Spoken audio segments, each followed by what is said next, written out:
Hello guys, ఈ వీడియోలో మనం 1991లో విడుదలైన రిక్కీయో ద స్టోరీ ఆఫ్ రిక్కీ అనే యాక్షన్ మూవీ ఎక్స్ప్లెనేషన్ ని చూడబోతున్నాం. ఈ స్టోరీ మనం ఇంతవరకు మన ఛానల్లో చూసిన అన్ని మూవీస్ కన్నా చాలా డిఫరెంట్ గా ఉండబోతుంది. అందుకని ఇదేదో పెద్ద సీరియస్ స్టోరీ అనుకోకండి, కథ మొత్తం ఫుల్ బ్రెయిన్ రాట్ అంతే. సో సినిమా హీరో రిక్కీ ఏదో పెద్ద నేరం చేసి అరెస్ట్ అయి ఒక భయంకరమైన జైలుకి వెళ్తాడు. అక్కడ ఆల్రెడీ వైలెంట్ అయిన క్రిమినల్స్ చాలా మంది హీరోని చూడగాని కొన్ని కారణాల వల్ల అతన్ని చంపాలని పగపట్టడం మొదలు పెడతారు. పాపం జైల్లో నుంచి తప్పించుకోవాలని ప్లాన్ చేస్తున్న హీరో ఇలా సంబంధమే లేకుండా వాళ్ళొక్కొక్కరితో ఫైట్ చేయడం స్టార్ట్ చేస్తాడు. ఓవరాల్ గా ఎవరితో కొట్టుకున్నారు, ఎందుకు కొట్టుకున్నారు, వాళ్ళు వీళ్ళని చంపారా, వీళ్ళు వాళ్ళని చంపారా అని ఒక రేంజ్ లో స్టోరీ మొత్తం చాలా పిచ్చగా వెళ్తుంది. వీడియోలోకి వెళ్ళడానికి ముందు మీ కామన్ సెన్స్ తీసి పక్కన పెట్టేయండి, ఫుల్ గా నవ్వొచ్చు. ఇంత చెప్పాక ఇంకా ఆలస్యం ఎందుకు, రండి పూర్తి కథలోకి వెళ్ళిపోదాం. ఓపెన్ చేస్తే మనకి అతి భయంకరమైన క్రిమినల్స్ ఉన్న ఒక వ్యాన్ ఒక్కొక్కటిగా సెక్యూరిటీ చెక్స్ అన్నిటినీ దాటుకుంటూ పకడ్బందీ అయిన ఒక ప్రిజన్ ని చేరుకుంటున్నట్టు చూపిస్తారు. ఫ్యూచర్ ఎంత డెవలప్ అయిపోయిందంటే ఈ కాలంలో గవర్నమెంట్ జైళ్లను కూడా ప్రైవేట్ సెక్టార్ కి అప్పగించేశారు. అంటే ఇప్పుడు ధనవంతులు వాళ్ళ చట్టాల మేరకు వాళ్ళకి నచ్చినట్టే జైళ్లని కూడా రన్ చేస్తున్నారన్నమాట. సో సింపుల్ గా చెప్పాలంటే వాళ్ళ మాట విన్న క్రిమినల్స్ ఇక్కడ రాజులుగాను, వాళ్ళని ఎదిరించే ప్రిజనర్స్ బానిసలుగాను బ్రతుకుతారు. వ్యాన్ లో నుంచి దిగిన ఈ క్రిమినల్స్ లో ఒకటి ఈ సినిమా హీరో అయిన రిక్కీ. అక్కడ ఇద్దరు పోలీసులు వచ్చిన క్రిమినల్స్ అందరినీ వాళ్ళు ఏం నేరాలు చేశారు, ఎన్నేళ్ల శిక్ష అనుభవిస్తారో ఒక్కొక్కరిగా అడుగుతూ అలా మన హీరో టర్న్ కి వస్తారు. కానీ వీడు మాత్రం ఏదో పార్క్ కి అవుటింగ్ వచ్చినట్టు స్టైల్ గా పోస్ కొడుతూ నిలబడతాడు. నిన్నేరా అని పిలుస్తున్నా పట్టించుకోకుండా కూల్ గా అక్కడి నుంచి వెళ్తూ ఇలా మెటల్ డిటెక్టర్ లోకి దూరగానే అది లబోదిబ్బమని కొట్టుకుంటుంది. దీంతో ఎదురొచ్చిన పోలీసులు రిక్కీని రాడ్ తో కొట్టాలనుకుంటే అతను మాత్రం గన్నులా చాలా స్ట్రాంగ్, రెండు చేతులు ఎత్తి ఇట్టే అటాక్స్ ని టాకిల్ చేస్తాడు. గార్డ్ ఏముంద్రా నీ దగ్గర అని అడుగుతూ చెక్ చేస్తే తీరా వెపన్స్ ఏం దొరకవు. కానీ ఆ డిటెక్టర్ కూడా ఆగకుండా మోగడంతో వీళ్ళు మెటల్ ఒంటి పై కాదు శరీరం లోపలుందని అర్థం చేసుకుని స్కాన్ చేసి చూస్తే రిక్కీ గుండెల్లో సరిగ్గా 5 బుల్లెట్స్ దిగుంటాయి. అక్కడి ఆఫీసర్స్ డాక్టర్ దగ్గర చెప్పి బుల్లెట్స్ తీయిస్తామన్నా రిక్కీ మాత్రం అవసరం లేదు, ఇవి సోవినియర్స్ గా నా దగ్గరే ఉంచుకుంటానని చెప్పి దాచుకుంటాడు. గుర్తుగా కావాలంటే గుండె మీద పచ్చబొట్టు పొడిపించుకోవచ్చు, కానీ ఈ సైకో ఏంటి గుండెల్లో బుల్లెట్స్ తెంపించుకున్నాడని మనం కన్ఫ్యూజ్ అవుతూ ఉన్నప్పుడు అలా సీన్ కట్ అవుతుంది. ఇప్పుడు ఈ జైల్ గురించి చూద్దాం. ఈ ప్రిజన్ లో అందరికన్నా పవర్ఫుల్ అయిన పర్సన్ ఎవరో తెలుసా? వార్డెన్. ఈ 4 గోడల మధ్య ఆయన మాటే వేదం, అతను చెప్పేదే శాసనం. అతని తరువాత పెద్ద తోపేమో అసిస్టెంట్ వార్డెన్. వీళ్ళ ప్రిజన్ ని నార్త్, సౌత్, ఈస్ట్, వెస్ట్ అని 4 భాగాలుగా డివైడ్ చేసి ఈ ఒక్కో పార్ట్ ని ఒక్కో గుండాతో కంట్రోల్ చేయిస్తున్నారు. ఆ 4 గుండా లీడర్స్ ని గ్యాంగ్ ఆఫ్ 4 అని పిలుస్తారు. ఇలా ఒక చిన్న ఇంట్రడక్షన్ ఇచ్చాక పోలీసులు కొత్తగా వచ్చిన మన హీరో రిక్కీని నార్త్ వింగ్ లో పడిస్తారు. కట్ చేస్తే నార్త్ వింగ్ గుండా లీడర్ కి చెంచా అయిన శామ్యూల్ అతని మనుషులతో వెళ్లి ఒక ముసలైన్ని అనవసరంగా కొట్టి టార్చర్ చేస్తున్నట్టు చూపిస్తారు. ఈ ముసలైన సెంటెన్స్ కంప్లీట్ అయి అతను త్వరలోనే రిలీజ్ అవ్వబోతున్నాడు. సో ప్రేమగా అతని కొడుకు కోసం అతను ఒక చెక్క ముక్కతో తయారు చేసిన బొమ్మ ట్రైన్ ని శామ్యూల్ అతని తల మీద కొబ్బరికాయ కొట్టినట్టు ఇరగొట్టి ఆ ముసలైన కోపంగా చూడగానే ఏంట్రా సడన్ గా కోపమంతా వస్తుంది నీకు, రిలీజ్ అయిపోతానన్న సంతోషంలో నా మీద భయం చచ్చిపోయిందా ఏంటి, నేను తలుచుకుంటే నువ్వు జన్మకి బయటకు వెళ్ళలేనట్టు చేస్తానని చెప్పి బెదిరిస్తాడు. అది విన్న ఈ ముసలైన కూడా తిక్కరేగి కింద పడ్డ వుడ్ కట్టర్ తీసి స్ట్రైట్ గా శామ్యూల్ మీదకు విసిరి వాడి బుర్ర చుర చేసేద్దామనుకుంటాడు. కానీ ఇదొక మార్షల్ ఆర్ట్స్ మూవీ, ప్రతి విల్లను ఇక్కడ ఒక పెద్ద ఫైటరే. శామ్యూల్ క్రికెట్ లో బాల్ క్యాచ్ చేసినట్టు ఇట్టే ఆ కట్టర్ ని పట్టుకుని నన్నే అటాక్ చేస్తావారా అని ఆ వుడ్ కట్టర్ తోనే ముసలైన మొహం చెక్కేస్తాడు. జైలన్నాక గొడవలు అయిపోయాక పోలీసులు వాటిని ఆపడానికి రావడం ఈ మూవీస్ లో చాలా నార్మల్. అలా అరుపులు విని ఒక పోలీస్ పరిగెట్టుకుంటూ వచ్చి ఓ కొట్టేది వీడా, మెల్లగా కొట్టేశామో చేయనొప్పేయగలదని చెప్పి వచ్చినవాడు వచ్చినట్టే ఏం జరగనట్టు వెళ్ళిపోతాడు. కానీ నీతి, న్యాయం, ధర్మం అని అన్ని స్ట్రిక్ట్ గా ఫాలో అయ్యే మన హీరో రిక్కీకి ఇది చూడగానే నరాల్లో రక్తం కుత్తమని ఉడుకుతుంది. ప్లీజ్ నోట్, అంత ఉత్తముడైతే జైల్లో ఎందుకున్నాడని అడగండి, తనకు ఒక ఫ్లాష్ బ్యాక్ ఉంది, తర్వాత చూద్దాం. శామ్యూల్ కాలికి అడ్డంగా కాలిపెట్టి కర్రలో ఉన్న మేకపై కాదు మేకుల్లో ఉన్న కర్రపై ఏదో ఒకటి దాని మీద పడి శామ్యూల్ కల్లో ఒక సైడ్ మొహం మొత్తం చితికిపోయేలా చేస్తాడు. బాస్ కి ఇలా అయిపోయిందే అని శామ్యూల్ మనిషి రిక్కీని కొట్టడానికి చూస్తే హీరో భాషలా టర్నే ఒక్క లుక్కిస్తాడు, అంతే. దెబ్బకి ఈ చెంచా భయంలో 4 అడుగులు వెనక్కి వెళ్ళిపోతాడు. సో ఇదే భయంలో ఇంజూర్ అయిన శామ్యూల్ ని తీసుకుని వీళ్ళంతా అక్కడి నుంచి పారిపోతారు. ట్రీట్మెంట్ చేసి మొహానికి కట్టువేశాక శామ్యూల్ నన్నే కొట్టాడు వాడిని వదలనని పగపట్టిన పాములా మాట్లాడితే అఫ్కోర్స్ బాస్ వదలకండి, చిత్తకొట్టాలి వాడిని, మాట్లాడకుండా మ్యాడ్ డ్రాగన్ కి సుపారీ ఇద్దామా అని పక్కనున్న ఇద్దరు రెచ్చగొట్టడంతో నైస్ ఐడియా, అట్లనే చేద్దామని శామ్యూల్ కూడా తన రివెంజ్ ప్లాన్ ని ఇంప్లిమెంట్ చేస్తాడు. ఇంతకీ వాళ్ళు మాట్లాడుతున్న మ్యాడ్ డ్రాగన్ ఇంకెవరో కాదు, గుండ్రంగా ఉన్నాడే ఇతని. వార్డెన్ అల్లారు ముద్దుగా పెంచుకున్న గుర్రాన్ని ఆకలేస్తుందని తినేశాడు. అందుకే అతన్ని చిన్న రూమ్ లో ఐసోలేట్ చేసి లాక్ చేసేశారు. శామ్యూల్ ఒక పోలీస్ తో డీల్ మాట్లాడుకుని ఈ మ్యాడ్ డ్రాగన్ ని బయటకు తీసుకొస్తాడు. మరోవైపు శామ్యూల్ ఏ ముసలి ఇండెట్ మొహాన్నైతే చెక్కేశాడు. అతని దగ్గరికి ఒక ఆఫీసర్ వచ్చి నీ రిలీజ్ క్యాన్సిల్ అయిందని చెప్తాడు. ఈయన ఎంత కాళ్ళ మీద పడి ప్రతిమాలన పట్టించుకోకుండా ఆఫీసర్స్ అతన్ని చితగ్గొట్టి అక్కడి నుంచి వెళ్లిపోతారు. దీంతో పాపం ఆ పెద్దయిన హోప్లెస్ గా ఫీల్ అయి రాత్రికి రాత్రి ఉరేసుకుని చనిపోతాడు. ఆ విషయం తెలుసుకుని రిక్కీకి చాలా బాధ కలుగుతుంది. పోలీసులు ఆయన శవం తీసుకువెళ్లిపోతూ ఉంటే రిక్కీ ఆయన చేసిన ఆ టాయ్ బొమ్మని తీసుకొచ్చి అతని మీద పెట్టి ఇలా అన్యాయంగా ఒక ప్రాణం పోయింది అని కోపంతో రగిలిపోతాడు. సరిగ్గా ఈ సమయంలోనే ఆ మ్యాడ్ డ్రాగన్ కూడా ఎంట్రీ ఇచ్చి చెప్పా పెట్టకుండా సడన్ గా అటాక్ చేసి హీరోని బట్టలు ఉతికినట్టు ఉతుకుతాడు. ఈ కక్కుర్తోడు నిన్ను చంపితే నాకు 30 బర్గర్లు ఇస్తానన్నారు, రారా నువ్వు నేను తెలుసుకుందామని రిక్కీని పిలవగాని ఈ డైలాగ్ విని హీరో ఒంట్లో పడుకున్న ఆ సింహం ఒక్కసారిగా లేచి పరిగెట్టుకొస్తున్న బండోడిని ఒక్క పంచుతోని వాడి పొట్ట పగిలేలా కొడతాడు. అంతే, ఫస్ట్ షాట్ కే మ్యాడ్ డ్రాగన్ అవుట్. ఇది చూసి శామ్యూల్ షార్ప్ అయిన ఒక పెద్ద ఇనుము మొక్క తీసుకొచ్చి రిక్కీని పొడిచి చంపేయాలనుకుంటాడు. కానీ ఆ ఇన్రోడ్ హీరో చేతిలో గుచ్చుకుని రక్తం కారుతున్న అతను మాత్రం మొహంపై చిన్న ఎక్స్ప్రెషన్ కూడా చూపించకుండా శామ్యూల్ చేతి ఎముకలు ఇచ్చేస్తాడు. ఈ ఫైట్ సౌండ్ వినిపించి గార్డ్స్ కూడా వస్తారు. కానీ ఇంతలోని రిక్కీ శామ్యూల్ కి కూడా ఒక పవర్ఫుల్ పంచ్ ఇచ్చి అతని ఇంటెస్టైన్స్ అన్ని చెదరగొడతాడు. అంతే, వచ్చిన గార్డ్స్ వీడేంటి ఇంత క్రూయల్ గా ఉన్నాడని షాక్ అయితే వీళ్ళని కూడా వేసేస్తాడనుకున్న మన హీరో సడన్ గా పులి నుంచి పిల్లి కొనలా మారి బుద్ధిగా సరెండర్ అయిపోతాడు. కానీ ప్రాబ్లం ఏంటంటే ఇక్కడ జరిగిన ఈ ఫైట్ మొత్తాన్ని నార్త్ డివిజన్ లీడర్ అయిన ఆ గ్యాంగ్ ఆఫ్ 4 కి చెందిన ఒక డాన్ చూసేస్తాడు. రిక్కీ స్ట్రెంత్ చూసి నాతో చేరిపో, నీకేం అవ్వకుండా చూసుకుంటాడని చెప్తే రిక్కీ మాత్రం అతని ప్రశ్నకి సమాధానం ఇవ్వకుండా మౌనంగా వెళ్లిపోతాడు. దాంతో ఈ బాస్ కి ఈగో హర్ట్ అవుతుంది. నువ్వు పనిష్మెంట్ పూర్తి చేసుకుని బయటికి రారా, నీ పని చెప్తానని డిసైడ్ అవుతాడు. గార్డ్స్ రిక్కీని తీసుకువెళ్లి ఒక సెల్లో సెపరేట్ గా లాక్ చేసి వెళ్లిపోతారు. ఒంటరిగా ఉన్న హీరో ఎమోషన్స్ ని కంట్రోల్ చేసుకోవడం కోసం కూర్చుని మెడిటేషన్ స్టార్ట్ చేస్తాడు. అప్పుడే మనకి ఇక్కడ అతని ఫ్లాష్ బ్యాక్ చూపిస్తారు. రిక్కీ ఒక అనాథ. చిన్నప్పుడే అమ్మా నాన్న చనిపోవడంతో ఆర్ఫనేజ్ లో పెరిగాడు. ఒక రోజు తన పేరెంట్స్ సమాధికి వెళ్దామని పరిగెట్టుకుంటూ వచ్చిన ఇతను వాళ్ళ గ్రేవ్ ముందు ఎవరో ఒక పెద్దయిన పడి మొక్కడం చూసి షాక్ అయి ఎవడ్రా వీడు అని ఆలోచిస్తుంటే అతను తిరిగి నువ్వే రిక్కీనా, నేను నీ అంకుల్ ని, చిన్నప్పటి నుంచి నీకు బలం ఎక్కువని విన్నా, ఏదీ చూపించని ఫైట్ కి పిలుస్తాడు. తల్లి సమాధి ముందే బిడ్డని ఫైట్ కి పిలుస్తున్నాడు. వీడేం అంకుల్ రా అనుకునే లోపే రిక్కీ రాకెట్ లో ఎగిరెళ్తాడు. బట్ ఈ రాకెట్ లాంచ్ అవడానికి ముందే క్రాష్ అయిపోతుంది. బట్ స్టిల్ ఈ మిస్టీరియస్ అంకుల్ నిజమే, నేను విన్నదంతా నిజమే, నువ్వే నిన్ను వెతుకుతున్న అపురూప బాలకుడివి, రా వెళ్దాం, అంకుల్ నీకు నా మార్షల్ ఆర్ట్స్ అన్ని నేర్పిస్తా, పువర్ పీపుల్ కి హెల్ప్ చేస్తూ ప్రపంచాన్ని ప్రొటెక్ట్ చేద్దామని అంటాడు. బీటు మారకుండా అంకుల్ మాస్టర్ నన్ను మీ శిష్యుడిగా స్వీకరించండి హీరో కూడా కాళ్ళ మీద పడిపోవడంతో ఇలా చెట్టు పుట్ట కొండ అని మన హీరో ట్రైనింగ్ మొదలవుతుంది. చెప్పకూడదు కానీ ఈ అంకుల్ హీరోకి అతని సీక్రెట్ స్కిల్స్ అన్ని నేర్పిస్తాడు. అలా ఆఖరికి ఎగురొచ్చే రాళ్ళని ఒంటి చేతితో బ్రేక్ చేస్తూ ఫైనలీ హీరో రిక్కీ తన ట్రైనింగ్ ని కంప్లీట్ చేశాడు.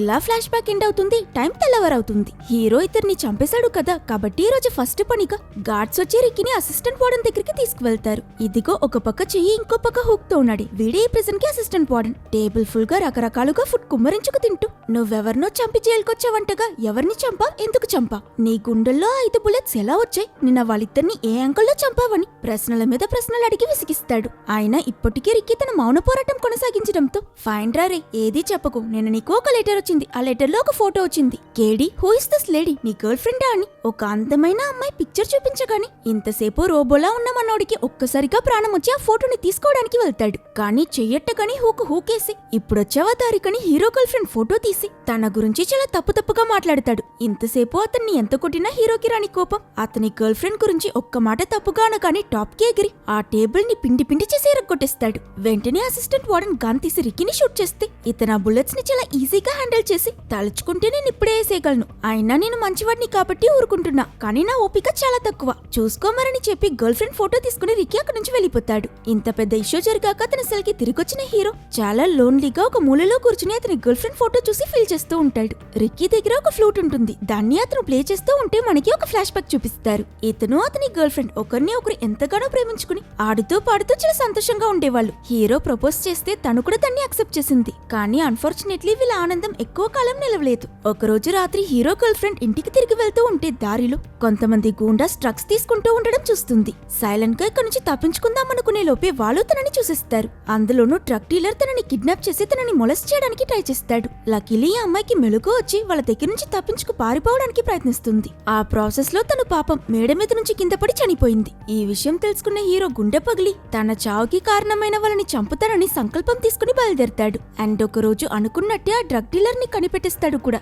వీడిని చూడగానే భయం పెరిగిన వాడు గన్ తీసుకుని పటపటమని 5 సార్లు స్ట్రైట్ గా హీరో గుండెల్లోకి షూట్ చేస్తాడు. కానీ అన్ని బుల్లెట్స్ తగిలినా మనోడు మాత్రం స్పీడ్ తగ్గించకుండా హై జంప్ లో జంప్ అని అతనికి తెలిసిన జంపులన్నీ చేసి ఆ డ్రగ్ డీలర్ ని చంపిస్తాడు. అండ్ ఈ మర్డర్ వల్లే ఇప్పుడు హీరో జైలుకి వచ్చాడు. మరుసటి రోజు జైల్లో హీరో అతన్ని ఇబ్బంది పెట్టే క్రిమినల్స్ అందరికీ ఇలా గుణపాఠం నేర్పించడం చూసిన మిగతా క్రిమినల్స్ అందరూ కూడా బాగా ఇన్స్పైర్ అయి చనిపోయిన శామ్యుయల్ మనుషుల్ని వేటాడడం మొదలు పెడతారు. ఈ సిచ్యువేషన్ చూసి ఆ నార్త్ వింగ్ లీడర్ వాళ్ళని ఆగమని చెప్పినా ఆ గుంపులో ఉన్న యంగ్ అనే ఒక మెంబర్ మాత్రం చేతిలో చెట్లు నరికి ఒక పెద్ద కత్తి పట్టుకుని ఫైట్ చేయకూడదని మాకు మాత్రం రూల్స్ పెడితే సరిపోదు, మీ వాళ్ళు కూడా వాటిని ఫాలో అవ్వాలని ఎదిరించి మాట్లాడతాడు. అది విని ట్రిగర్ అయిన నార్త్ లీడర్ నన్నే ఎదిరిస్తావారా అని యంగ్ కత్తి తీసుకుని అతని మొహం కట్ చేసేస్తాడు. ఏం జరిగిందో ఈ ఫైట్ మొత్తం చూసిన అసిస్టెంట్ వార్డెన్ ఆ నార్త్ లీడర్ ని తన ఆఫీస్ కి పిలిపించి, చూసావుగా అందరూ ఆ రిక్కీ గార్డ్ ని చూసి ఇన్స్పైర్ అవుతున్నారు, ఇది ఇలానే కంటిన్యూ అయితే ప్రిజనర్స్ అందరూ మన మీదకి తిరగబడిలా ఉన్నారు, సో వాళ్ళకి వార్నింగ్ ఇవ్వడానికి నువ్వు అందరూ చూస్తున్నప్పుడు రిక్కీని చంపే అని ఆర్డర్ ఇస్తాడు.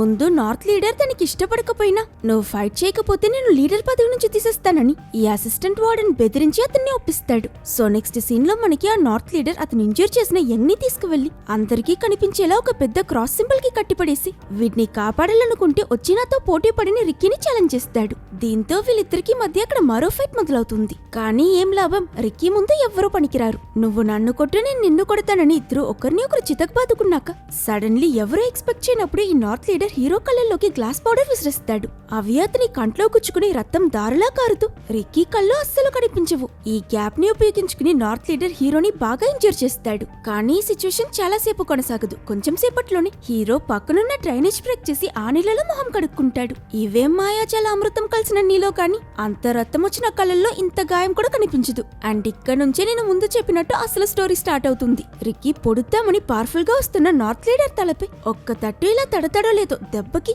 అతని కళ్ళగుడ్లు ఎగురుతూ బయటకు వెళ్లి పడిపోతాయి. ఈ ఫైట్ ని అసిస్టెంట్ వార్డెన్ తో సహా అందరూ చాలా సీరియస్ గా చూస్తారు. కొంచెం సేపట్లో నార్త్ లీడర్ అతను గెలవలేనని అర్థం చేసుకుని రిక్కీ చేతుల్లో ఓడిపోతున్నానని ఆ అవమానం భరించలేక తన కత్తితో తాన్ని పొట్టపొడుచుకుని అతని పేగులు బయటకు తీసి దానితో రిక్కీని ఉరితీసి చంపేయాలనుకుంటాడు. లాజిక్ లేదు కదా, ఇది జస్ట్ స్టార్టింగ్ మాత్రమే. ఆ పేగుల దాడి నుంచి తప్పించుకున్న రిక్కీ ఈ నార్త్ లీడర్ ని షోల్డర్ త్రూ చేసి వాడు ఆకాశంలో ఉన్నప్పుడే తలకి గట్టిగా ఒక పంచు కుద్ది సింగిల్ హిట్ తో బుర్రలోని ఎముకలన్నీ ఇర్చి చంపేస్తాడు. అది చూసి ప్రిజనర్స్ అందరూ హ్యాపీగా ఫీల్ అవుతూ ఉంటే రిక్కీ త్వరగా యంగ్ కట్టబడున్న ఆ భారీ క్రాస్ ని ఒక్కడే దించి యంగ్ ని సేవ్ చేస్తాడు.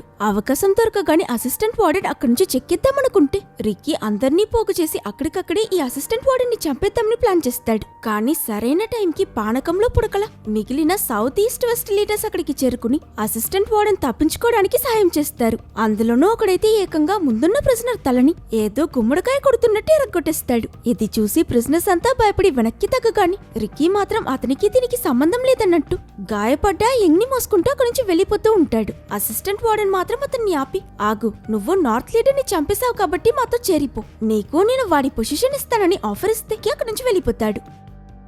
నెక్స్ట్ సీన్ లో మనకి north wing leader adapted son ని చూపిస్తారు. అతను మిగతా వాళ్ళలా కాదు, కొంచెం అమాయకుడు అనుకోండి. ఒంటరిగా కూర్చుని ఇంతకు ముందు హీరో ఒట్టి ఆకుతోని ఫ్లూట్ లో ప్లే చేయడం వినుంటాడు. ఇతను అది ఇమిటేట్ చేయడానికి ట్రై చేయడం రిక్కీ చూసి ఇతనికి ఆ సౌండ్ ఎలా ఊదాలో నేర్పిస్తూ ఉంటాడు. అప్పుడే రిక్కీకి అసిస్టెంట్ వార్డెన్ ఇంకా మిగతా లీడర్స్ అంతా కలిసి పాపం తండ్రి చనిపోగానే ఈ అబ్బాయి నాలుగు కోసేశారన్న విషయం తెలుస్తుంది. కాబట్టి హీరో ఇతన్ని చేర్ చేయడం కోసం తన ఫ్లూట్ ని అతనికిస్తాడు. దానివల్లే ఈ అబ్బాయి చాలా సంతోషపడుతూ రిటర్న్ లో హీరోకి ఏమైనా ఇవ్వాలి అని చేతిలో ఉన్న 4 ఆకులు తీసిస్తాడు. కానీ ఇవి మామూలు లీవ్స్ కాదు, ఓపియం అంటే డ్రగ్స్ అన్నమాట.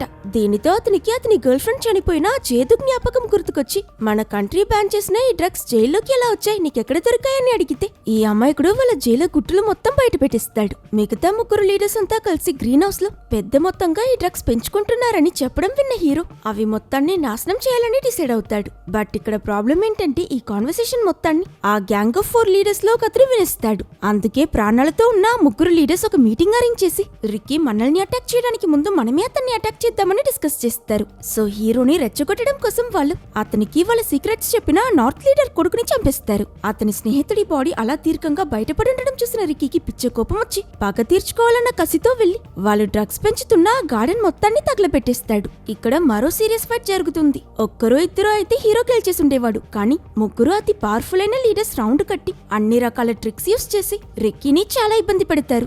ఆఖరికి వాళ్ళలో టాజన్ అనే అతను వెనక నుంచి సర్ప్రైజ్ అటాక్ చేసి హీరోని గట్టిగా పట్టుకుని ఒక సింగిల్ సెల్ కి తీసుకొచ్చి వాడితో 1-on-1 ఫైట్ చేయాలని తెగ ఆనందంతో ఉంటే సడన్ గా వెనక డోర్ క్లోజ్ అయిపోతుంది. అది సరిపోతున్నట్టు ఆ రూమ్ లోకి భారీ మొత్తంలో సిమెంట్ వదిలి అసిస్టెంట్ వార్డెన్ వీళ్ళని ప్రాణాలతోనే పైకి పంపించేయాలని డిసైడ్ అయ్యాడు. కానీ ఓటమిని ఒప్పుకునేవాడు కాదు మన రిక్కీ. వెంటనే ఆ సెల్ ఐరన్ డోర్స్ ని బద్దలు కొట్టుకుంటూ బయటకొచ్చి అలాగే పనిలో పనిగా టైజన్ ని కూడా కాపాడి మోసుకొస్తాడు. కానీ కొంచెం సేపట్లోనే వాళ్ళ మీదున్న సిమెంట్ మొత్తం ఎండిపోయి ఇద్దరూ కర్ర కట్టుకు కదల్లేక మెట్ల మీద నుంచి జారి పడిపోతారు. సో అసిస్టెంట్ వార్డెన్ వెంటనే రిక్కీని తీసుకువెళ్లి ఇంకో సెల్లో కట్టిపడేయమని చెప్తాడు. అట్ ద సేమ్ టైం ఇన్నాళ్ళు ప్రిజన్ నుంచి ఏదో పని మీద బయటకు వెళ్లిన వార్డెన్ అతని కొడుకుతో పాటు జైలుకి తిరిగొస్తున్నట్టు చూపిస్తారు. రెండు పక్కల ఆఫీసర్స్ నిలబడి సకల మర్యాదలతో వీళ్ళని లోపలికి తీసుకొస్తుంటే వార్డెన్ కొడుకు కార్పెట్ మీద స్లిప్ అయి పడిపోతాడు. అంతే, ఇదేదో పెద్ద పాపం అన్నట్టు ఈ కార్పెట్ వేసినోడిదే తప్పని వార్డెన్ ఆ కార్పెట్ వేసిన వర్కర్ ని పిలిపించి వాడి కళ్ళు గుట్లు పీకిస్తాడు. ఆ తరువాత అసిస్టెంట్ వార్డెన్ ఇన్నాళ్ళు జైల్లో ఏమేం జరిగింది, రిక్కీ చేసిన ఫైట్స్, మర్డర్స్ అన్నిటి గురించి వార్డెన్ కి రిపోర్ట్ చేస్తాడు. వార్డెన్, అతని కొడుకు, అసిస్టెంట్ వార్డెన్ ముగ్గురు ఈ రిక్కీని చూడటం కోసం అతనున్న సెల్ దగ్గరికి వెళ్తే మనోడు గాంధీ జయంతికి బాపు వేషం వేసినోడ్లా సిమెంట్ ఎండి సిల్వర్ కలర్ లో పోసుకొట్టుకు నిలబడుంటాడు. వీళ్ళని చూడగానే రిక్కీ కూడా అలర్టే ఏదో ఫేస్ ప్యాక్ తీసినట్టు సిమెంట్ నుంచి బయటకొచ్చి స్ట్రైట్ గా వెళ్లి వార్డెన్ గొంతు పట్టుకుంటాడు. రిక్కీ ఆల్మోస్ట్ ఆ వార్డెన్ ని చంపేసుండేవాడు, కానీ అతను సిమెంట్ లో నుంచి టైసన్ అనే వ్యక్తిని కాపాడాడు కదా. వాడు సడన్ గా మళ్ళీ గోడపత్తులు కొట్టుకుంటూ సెల్లోకి వచ్చి టైం కానీ టైంలో రా కొట్టుకుందామని పిలుస్తాడు. హీరో రెండు చేతుల్ని అక్కడ ఐరన్ బార్స్ తో కట్టేసి అతని తల ఆ ఊసల మధ్యలోకి అదిమి కొడుతూ ఉంటే ఒక సిచ్యువేషన్ లో మన హీరోకి కూడా ఓపికపోయి ఆగరాని పని చెప్తానని చేతుకున్న కట్లు విప్పుకుని ఈ టైసన్ నోట్లో గుద్ది ముక్కులో నుంచి చేయి బయటకు తీస్తాడు. అంతే, వీడి చాప్టర్ కూడా ఇక్కడ కథం. కొడుకు లైట్ గా పడితేనే వార్డెన్ కళ్ళు పీకిస్తాడు. ఇప్పుడు ఈ వైలెన్స్ చూసి భయపడితే ఊరుకుంటాడా? ఆ సెల్ మీదున్న హైడ్రాలిక్ సీలింగ్ ని కిందకి దింపి హీరోని చపాతీలా ప్రెస్ చేసి చంపాలనుకుంటాడు. కానీ రిక్కీకి సూపర్ స్ట్రెంత్ ఉందన్న విషయం మర్చిపోకండి. చట్నీ అవ్వకుండా సూపర్ మ్యాన్ లా సీలింగ్ పట్టుకుని ఛాన్స్ దొరకగానే సైడ్ బార్స్ నుంచి బ్రేక్ అయి బయటకొచ్చేస్తాడు. ప్రాణాలతో ఎస్కేప్ అయినంత మాత్రాన వార్డెన్ హీరోని అలా వదిలేయడు. పాత సినిమాల్లో బలివ్వడానికి హీరోయిన్స్ ని పాతిపెట్టినట్టు అతన్ని మన్నులో ఒక పెద్ద గొయ్య తీసి అందులో కూర్చోబెట్టి ప్రిజనర్స్ అందర్నీ ఆ గొయ్యలో మన్నేసి రిక్కీని జీవసమాధి చేసేయమని ఆర్డర్స్ వేస్తాడు. దీనికి ఒప్పుకోకపోయిన వాళ్ళందర్నీ షూట్ చేసి చంపేయడంతో ఇష్టం లేకపోయినా ప్రిజనర్స్ అందరూ కలిసి హీరో తల వరకు మన్నేసి పాతిస్తారు. వార్డెన్ వాళ్ళందరి ముందు ఏమనౌన్స్ చేస్తాడంటే సరిగ్గా ఒక వారం వీడిలానే ఉండాలి. ఈ వారం తరువాత కూడా రిక్కీ బ్రతికే ఉంటే వాడిని వదిలేస్తానని మాటిస్తాడు. చెప్పినోడు ఊపిరి తీసుకోవడానికి ఒక పైప్ పెట్టి హీరోని మొత్తం పూర్తిగా పూడ్చేస్తాడు. 7 రోజులకి తిండి నీరు నిద్ర లేకుండా ఎవరు బ్రతకగలరు? రిక్కీ కన్ఫర్మ్ చనిపోతాడని అందరూ అనుకుంటారు. వార్డెన్ కూడా అదే ఆనందం మీద 7 రోజుల తరువాత అందరితో వచ్చి జేసీబీతో ఆ చోటు తవ్వి శవం బయటకు తీయాలనుకుంటే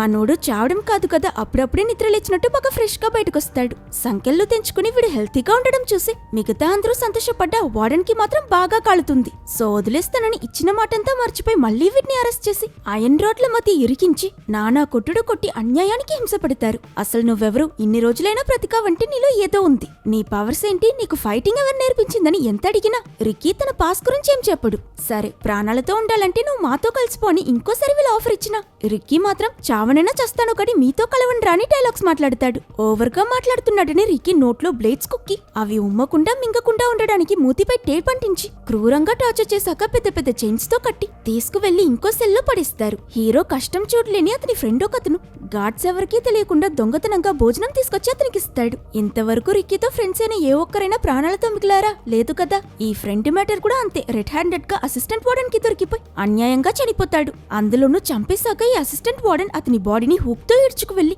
హీరో ముందు పడేసి నీకు సహాయం చేసే వాళ్ళు ఎవరైనా వాళ్ళ పరిస్థితి ఇదే అని అనవసరంగా వాటిని గెలుకుతాడు. అంతే, ఇంకోసారి మరో ఫ్రెండ్ ఇలా చనిపోవడం చూసిన హీరోకి ఫ్యూస్ లో ఫుల్ గా ఎగిరిపోయి ఇక ఓపిక వేస్ట్ ని తన స్ట్రెంత్ యూస్ చేసి చైన్స్ తెంచుకుని బల్లిలా గోడ మీదకెక్కి విలన్ మనుషులు వీడు కనబడట్లేదని కంగారు పడి డోర్ తెరవగాని వాళ్ళందర్నీ కొట్టిపడేసి బయటకొచ్చేస్తాడు. అక్కడ బయటపడున్న తన ఫ్రెండ్స్ అవన్నీ గట్టిగా పట్టుకుని ఏడుస్తూ తన ఆక్రోశం ఆవేశం మొత్తాన్ని చుట్టూ ఉన్న ఆఫీసర్స్ మీదకి టర్న్ చేస్తాడు. అసిస్టెంట్ వార్డెన్ తో సహా అంతమంది ఈ ఒక్క హీరోని ఎదిరించలేకపోతారు. వీళ్ళందర్నీ చితక్కొట్టి చుక్కలు చూపించాక రిక్కీ అసిస్టెంట్ వార్డెన్ ని హోస్టేజ్ లా పట్టుకుని అలా వార్డెన్ వైపుకి తీసుకువెళ్తాడు. కానీ వార్డెన్ కూడా మంచోడేం కాదు కదా, గన్ తీసి హీరోని షూట్ చేస్తాడు. కానీ ఆ బుల్లెట్ అసిస్టెంట్ వార్డెన్ కి తగిలి ఒక్కసారిగా అతను బలూన్ లోకి గాలూదినట్టు ఉబ్బిపోయి మరుక్షణమే పీసులుగా బ్లాస్ట్ అయి చనిపోతాడు. ఇంత డేంజరస్ అయిన వెపన్ ఎక్కడ దొరికిందిరా అని రిక్కీ ఆలోచించే లోపే అక్కడికి గ్యాంగ్ ఆఫ్ 4 లో మిగిలిన 3 డాన్స్ వస్తారు. ఈ ఫైట్ లో రిక్కీ వెస్ట్ వింగ్ లీడర్ ని పట్టుకుని వాడి చేతులు కాలంతా ఇరిచి ట్విస్ట్ చేసి చంపేస్తాడు. ఇది చూసినా మరో లీడర్ ఇంత క్రూయల్ గా వీడి చేతిలో చావడం ఎందుకని భయపడి అక్కడి నుంచి పారిపోతూ ఉంటే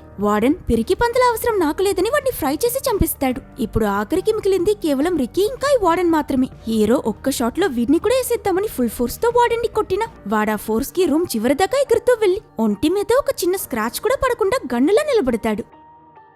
వార్డెన్ ఏంటి ఇంత పవర్ఫుల్ అని మనం అనుకున్న నెక్స్ట్ సెకండే ఇక్కడ ఒక సెన్స్ లేని ప్లాట్ ట్విస్ట్ వస్తుంది. ఏమైందో ఏమో కానీ సడన్ గా ఈ వార్డెన్ ఒక పెద్ద హల్క్ లాంటి క్రియేచర్ లో మారిపోతాడు. సో ఇప్పుడు ఈ కప్ప లాంటి విచిత్ర మాన్స్టర్ కి మన హీరోకి మధ్య ఫైనల్ ఫైట్ మొదలవుతుంది. ఇద్దరు ఒకరికి ఒకరు తక్కువ కాదన్నట్టు ఫైట్ చేస్తారు. ఒక్కొక్క మూవ్ చాలా ఘోరంగా పవర్ఫుల్ గా ఉంటుంది. లాస్ట్ లో హీరో ఈ మాన్స్టర్ ని చేతులతో కొట్టి చంపలేమని డిసైడ్ అయ్యి పైకెత్తి పక్కనే ఉన్న మీట్ గ్రైండర్ లో పడేస్తాడు. అంతే వార్డెన్ మీట్ పేస్ట్ అయిపోయాక రికీ చేతిలో వార్డెన్ తల పట్టుకుని బయటకు నడుస్తాడు. అక్కడ ఆల్రెడీ ప్రిజనర్స్ ఇంకా గార్డ్స్ కి మధ్య ఫైట్ జరుగుతూ ఉంటుంది. రికీ తీసుకొచ్చిన వార్డెన్ తల అందరికీ చూపించగాని ఆ పొజిషన్ లీడర్ చచ్చాడని అందరూ సైలెంట్ అయిపోతారు. ఫైనల్ గా రికీ ఇక మీరు ఎవరికీ బానిసలుగా బ్రతకక్కర్లేదని చెప్పి ప్రిజన్ గోడ మీద గట్టిగా ఒక పంచ్ ఇవ్వగాని అది చిన్న భిన్నమై కూలిపోతుంది. రికీ కూల్ గా వెనక్కి తిరిగి ఇక మీరందరూ ఫ్రీ అని చెప్పి స్టైల్ గా ప్రిజన్ నుంచి బయటకు వెళ్తూ ఉన్నట్టు చూపిస్తారు. వెనక ప్రిజనర్స్ అందరూ కూడా వాళ్ళ ఫ్రీడమ్ ని తలుచుకుని సంతోషపడడంతో ఈ మూవీ ఎండ్ అవుతుంది. ఓవరాల్ గా చూస్తే ఈ సినిమాలో ట్విస్ట్ ల కన్నా ఓవర్ ద టాప్ మర్డర్ సీన్సే ఎక్కువ. So I don't know, maybe మీకు ఏ చావు నచ్చిందో కింద కమెంట్స్ లో చెప్పండి. యాక్చువల్లీ ఈ మూవీ చూసినప్పుడు నాకు కామెడీగా అనిపించింది. ఐ డోంట్ నో నేను ఎలా ఎక్స్ప్లెయిన్ చేశానని, but don't worry next video నేను ఏదైనా మంచి స్టోరీ చేస్తా. అంతే, నెక్స్ట్ వీడియోలో కలుద్దాం. అంతవరకు బై బై బెస్టీస్.